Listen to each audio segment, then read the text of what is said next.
Subscribe ಆಗಿ ನಮ್ಮ ಚಾನಲ್ಗೆ. ಹೊಸ ವಿಡಿಯೋಸ್ಗಾಗಿ ಬೆಲ್ ಐಕನ್ ಅನ್ನು ಕ್ಲಿಕ್ ಮಾಡಿ. ಹಾಯ್ ಫ್ರೆಂಡ್ಸ್, ಎಲ್ಲರಿಗೂ ನಮಸ್ಕಾರ. ಲಕ್ಷ್ಮಿ ಪಾಕಶಾಲೆ ಕಾರ್ಯಕ್ರಮಕ್ಕೆ ಸ್ವಾಗತ. ಇವತ್ತಿನ ದಿನ ನಾನು ಬೆಂಡೆಕಾಯಿ ಚಟ್ನಿ ಮಾಡೋದು ಯಾವ ರೀತಿ ಅಂತ ತೋರಿಸ್ತಾ ಇದ್ದೀನಿ. ಊಟದ ಜೊತೆಯಲ್ಲಿ ತುಂಬ ಅಂದರೆ ತುಂಬ ಚೆನ್ನಾಗಿರುತ್ತೆ ಟೇಸ್ಟ್. ಇದನ್ನ ನೀವು ಫ್ರೆಂಡ್ಸ್ ರೊಟ್ಟಿಗೆ, ಚಪಾತಿಗೆ, ಬಿಸಿ ರೈಸ್ಗಂತೂ ಒಳ್ಳೆ ಕಾಂಬಿನೇಷನ್ ಅಂತಲೇ ಹೇಳಬಹುದು. ಪದೇ ಪದೇ ಒಂದೇ ಸಾಂಬಾರು, ಒಂದೇ ಗ್ರೇವಿ, ಪಲ್ಯ ತಿಂದು ಬೇಜಾರಾಗಿದ್ದರೆ ಈ ರೀತಿಯಾಗಿ ಚಟ್ನಿನ ಟ್ರೈ ಮಾಡಿ ನಾಲ್ಗೆಗೆ ಹೊಸ ರುಚಿ ಸಿಕ್ಕಂಗಾಗುತ್ತೆ. ಬನ್ನಿ ಹಾಗಿದ್ರೆ ಈ ರುಚಿಕರವಾದಂತಹ ಚಟ್ನಿ ಮಾಡೋದು ಯಾವ ರೀತಿ ಅಂತ ನೋಡೋಣ. ಮೊದಲೇದಾಗಿ ಗ್ಯಾಸ್ ಆನ್ ಮಾಡ್ಕೊಂಡ್ಬಿಟ್ಟು ಒಂದು ಪ್ಯಾನ್ ಇಟ್ಕೊಳ್ಳಿ. ಪ್ಯಾನ್ ಚೆನ್ನಾಗಿ ಬಿಸಿ ಆದ ನಂತರ ಎಣ್ಣೆ ಹಾಕ್ಕೊಳ್ಳೋಣ. ಎಣ್ಣೆ ಚೆನ್ನಾಗಿ ಬಿಸಿ ಆದ ನಂತರ ಒಂದು ಸ್ವಲ್ಪ ಸಾಸಿವೆ ಹಾಕ್ಕೊಳ್ಳಿ. ಸಾಸಿವೆ ಚೆನ್ನಾಗಿ ಚಿಟಪಟ ಅಂತ ಸಿಡಿದ ನಂತರ ಒಂದು ಸ್ವಲ್ಪ ಮೆಂತ್ಯ ಕಾಳು ಹಾಕ್ಕೊಳ್ಳೋಣ. ಒಂದು ಚಿಟಿಕೆ ಅಷ್ಟು ಹಾಕ್ಕೊಂಡ್ರೆ ಸಾಕು.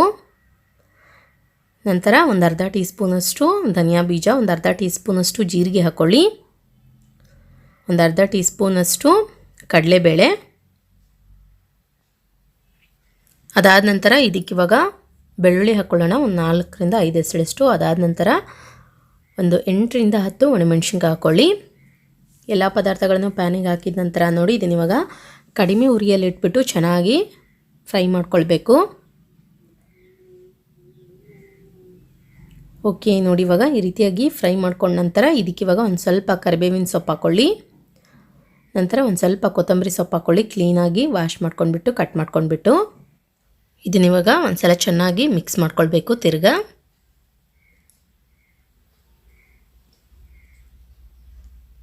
ನೋಡಿ, ಇವಾಗ ನಾನಿಲ್ಲಿ ಸ್ವಲ್ಪ ಎಲ್ಲ ಪದಾರ್ಥಗಳು ಚೆನ್ನಾಗಿ ಫ್ರೈ ಆದ ನಂತರ ಇದನ್ನಿವಾಗ ಇನ್ನೊಂದು ಪಾತ್ರೆಗೆ ತೆಗೆದಿಟ್ಕೊಳ್ತಾ ಇದ್ದೀನಿ. ಒಂದು ಪ್ಲೇಟ್ನಲ್ಲಿ ಹಾಕಿಟ್ಕೊಳ್ಳಿ. ಒಂದು ಸ್ವಲ್ಪ ತಣ್ಣಗಾಗೋ ತನಕ ಬಿಡಬೇಕು. ಇದೇ ಪ್ಯಾನ್ಗೆ ಫ್ರೆಂಡ್ಸ್ ಇವಾಗ ತಿರ್ಗಾ ಎಣ್ಣೆ ಹಾಕ್ಕೊಳ್ಳಿ. ಗ್ಯಾಸ್ ಆನ್ ಮಾಡ್ಕೊಂಬಿಟ್ಟು ಎಣ್ಣೆ ಹಾಕ್ಕೊಳ್ಳೋಣ.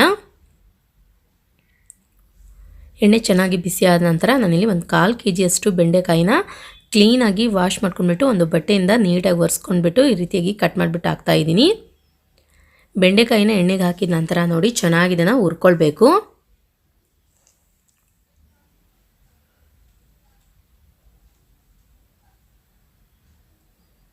ಸ್ವಲ್ಪ ಫ್ರೆಂಡ್ಸ್ ಬೆಂಡೆಕಾಯಲ್ಲಿ ಲೋಳೆ ಅಂಶ ಇರುತ್ತೆ. ಸೊ ಚೆನ್ನಾಗಿ ಇದನ್ನು ನೋಡ್ಕೊಂಡ್ಬಿಟ್ಟು ಫ್ರೈ ಮಾಡ್ಕೊಳ್ಳಿ. ಈ ಲೋಳೆ ಅಂಶ ಸ್ವಲ್ಪ ಕಡಿಮೆ ಆದರೆ ಚಟ್ನಿ ತುಂಬ ಚೆನ್ನಾಗಾಗುತ್ತೆ.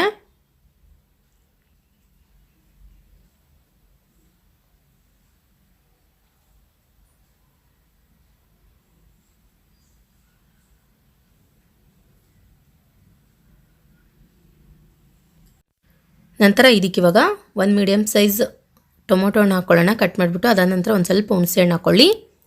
ಹುಣಸೆಹಣ್ಣು ಮತ್ತು ಟೊಮೊಟೊ ಹಾಕಿದ ನಂತರ ನೋಡಿ ಒಂದು ಸಲ ಇದನ್ನು ಚೆನ್ನಾಗಿ ಮಿಕ್ಸ್ ಮಾಡ್ಕೊಳ್ಬೇಕು.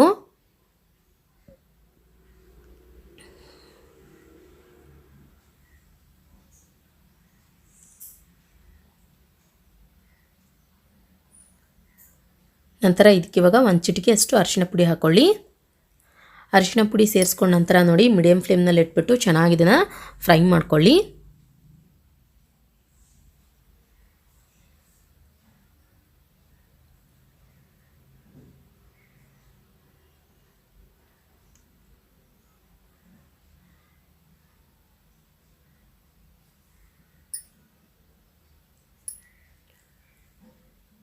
ಓಕೆ ನೋಡಿ, ಇವಾಗ ಈ ರೀತಿಯಾಗಿ ಫ್ರೈ ಮಾಡ್ಕೊಂಡ ನಂತರ ಫ್ರೆಂಡ್ಸ್ ಇದನ್ನ ಇವಾಗ ಪೂರ್ತಿಯಾಗಿ ತಣ್ಣಗಾಗೋದಕ್ಕೆ ಬಿಟ್ಬಿಡಬೇಕು. ಅದಾದ ನಂತರ ಒಂದು ಮಿಕ್ಸಿ ಜಾರ್ ತೊಗೊಳ್ಳಿ. ಇದಕ್ಕೇನು ಇವಾಗ ನಾನಿಲ್ಲಿ ಹುರಿದಂತಹ ಸಾಮಗ್ರಿಗಳು ಹಾಕ್ಕೊಳ್ತಾ ಇದ್ದೀನಿ.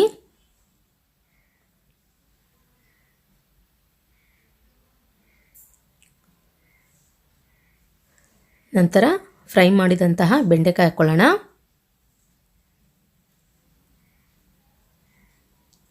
ಇದಕ್ಕಿವಾಗ ರುಚಿಗೆ ತಕ್ಕಷ್ಟು ಉಪ್ಪು ಹಾಕ್ಕೊಳ್ಳಿ.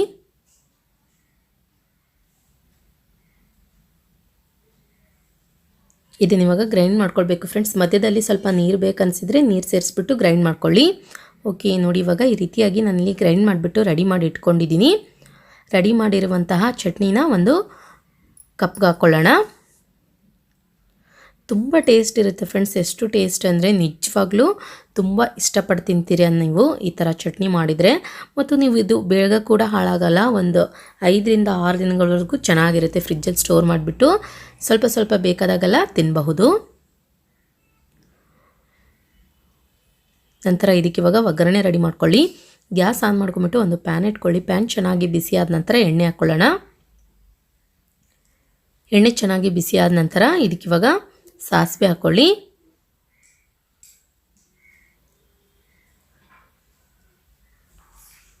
ನಂತರ ಒಂದು ಸ್ವಲ್ಪ ಜೀರಿಗೆ ಹಾಕ್ಕೊಳ್ಳೋಣ.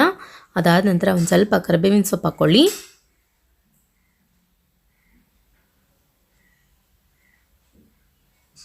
ನಂತರ ಒಂದು ಸ್ವಲ್ಪ ಈರುಳ್ಳಿ ಹಾಕ್ಕೊಳ್ಳೋಣ ಸಣ್ಣದಾಗಿ ಹೆಚ್ಚಿಬಿಟ್ಟು.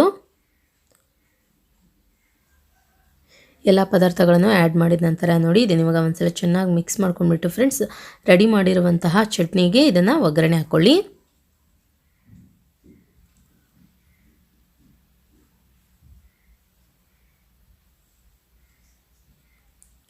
ಒಗ್ಗರಣೆ ಸೇರಿಸ್ಕೊಂಡ ನಂತರ ನೋಡಿ ಒಂದ್ಸಲ ಚಟ್ನಿನ ಚೆನ್ನಾಗಿ ಮಿಕ್ಸ್ ಮಾಡ್ಕೊಂಡ್ಬಿಟ್ಟು ಸರ್ವ್ ಮಾಡ್ಕೊಳ್ಳಿ.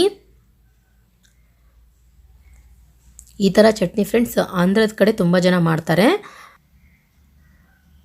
ಓಕೆ, ನೋಡಿದ್ರಲ್ಲ ಯಾವ ರೀತಿಯಾಗಿ ನಾವು ತುಂಬ ಸುಲಭವಾಗಿ ಟೇಸ್ಟಿಯಾಗಿ ರುಚಿಕರವಾದಂತಹ ಬೆಂಡೆಕಾಯಿ ಚಟ್ನಿ ಮಾಡ್ಕೊಳ್ಳೋದಂತ ನಾನು ಮಾಡಿರೋ ಈ ರೆಸಿಪಿ ನಿಮ್ಗೆ ಇಷ್ಟ ಆಗಿದ್ರೆ ಪ್ಲೀಸ್ ಲೈಕ್ ಮಾಡಿ, ಶೇರ್ ಮಾಡಿ, ಕಮೆಂಟ್ ಮಾಡಿ. ಇನ್ನಷ್ಟು ಈಸಿ ರೆಸಿಪೀಸ್ಗಾಗಿ ನಮ್ಮ ಲಕ್ಷ್ಮೀ ಪಾಕಶಾಲೆ ಚಾನಲ್ಗೆ ಸಬ್ಸ್ಕ್ರೈಬ್ ಆಗೋದು ಮಾತ್ರ ಮರಿಬಾರ್ದು. ಮತ್ತೆ ಒಂದು ಇಂಟ್ರೆಸ್ಟಿಂಗ್ ರೆಸಿಪಿ ಒಂದಿಗೆ ಬರ್ತೀನಿ ಮುಂದಿನ ಸಂಚಿಕೆಯಲ್ಲಿ. Keep watching. Thank you. Bye.